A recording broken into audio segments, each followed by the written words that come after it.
Hi, I'm Alex Howard, and I'm here with Thora from the psychology team at the clinic. And in today's video, we're going to talk about the role of psychosocial factors in ME, chronic fatigue, and fibromyalgia. So, Thora, maybe as a starting point for people that are watching that don't know what psychosocial factors are, maybe that would be a good starting point to explain what do we mean by that? Yeah, so psychosocial factors is something that's coming in more and more in terms of looking at how illness develops. And what it basically means is that the psycho aspect of psychosocial is the psychological factors, the psychological aspects, and that can involve the person's history, in terms of trauma, other things. It means also personality, traits and tendencies. So that's the kind of psychology part of it. The social part of it is in terms of the social context, what kind of environment does the person live in, whereabouts in the world. So for example, we know that certain illnesses are more prevalent in Afro-Caribbean cultures or Western European. There are definitely some social aspects to how illnesses cluster in a kind of bigger context. And what we're seeing more and more is that this psychosocial factor aspect of researching illness is becoming bigger and bigger. Yeah. So whereas traditionally research into illness and treatment for illness has very much been on the side of pathology, etiology, which is looking at what's happening in the cells or the triggers or cancers or those kind of biochemical details. So more emphasis is coming in on the psychosocial factors. So like for example, in terms of breast cancer, they're looking at diet and lifestyle. We all know that in terms of likelihood of heart attack, there are definitely some factors that are involved. And so whilst many of us accept that drinking lots of alcohol and smoking is bad for your health and is likely to result in some sort of a breakdown in terms of the body. Dis-ease within the body. Dis-ease, exactly. Yeah. That other factors that may be less sort of blatantly obvious than alcohol and tobacco definitely do have an impact. And what is happening is kind of like a stress vulnerability model. So there's a certain tendency that will come through. So like, for example, when we talk about predisposing factors with ME, if you have those particular factors, you are more likely to develop ME than you are to maybe go on to develop other types of illnesses.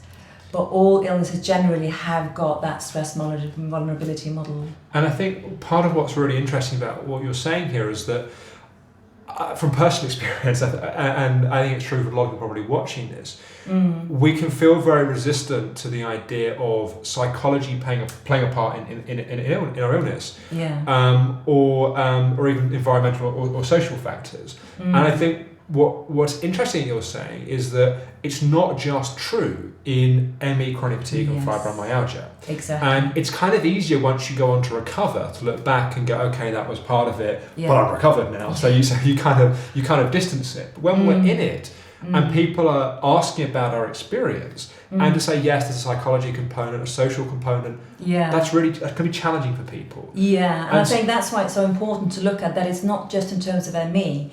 This is becoming more and more accepted consensus across the orthodox medicine, across any kind of research that's going on into different types of illnesses, is that now the research isn't just confined to the laboratory. And that's happening across the board. So what we're talking about in terms of fibromyalgia, ME, CFS within the Optimum Health Clinic is in a way, it's in the context of what's happening in the world of medicine. And when we talk about having nutrition and having psychology, that in a way is psychosocial and kind of biochemical, physiological factors coming together. And when we talk about the integral approach, that's exactly what we mean, is that you can't do one without at least looking at the other and making sure that all are supported. Yeah, and I think also what's interesting in what you're saying as well is that one of the traditional models is the biopsychosocial model of health. And part of what's really interesting with it is that the whole point is there is not one thing which is going on for everyone, and that's part of what I find very exciting about it from a medical point of view, that when you have medically based practitioners recognizing it's not one and it's not necessarily all of these things in the same way for everyone, it's a combination of these different factors. And that once we open up our perspective or being willing to see it in those terms, what we can do is start to get really creative about how we, for lack of a better expression, configure the treatment. Which components do we bring at which stage?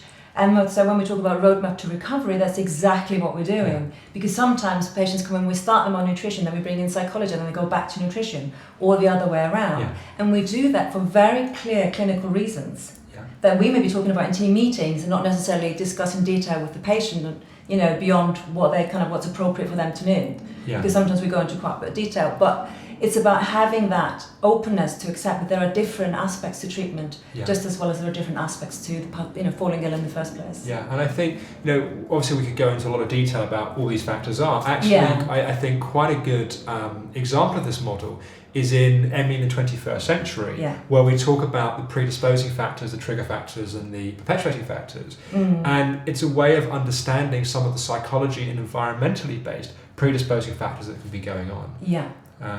So if people want to find out more about this, that's probably a good starting point for it.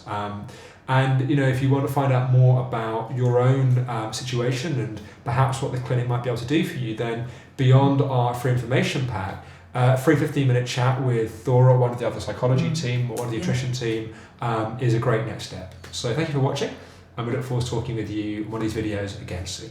Thank you.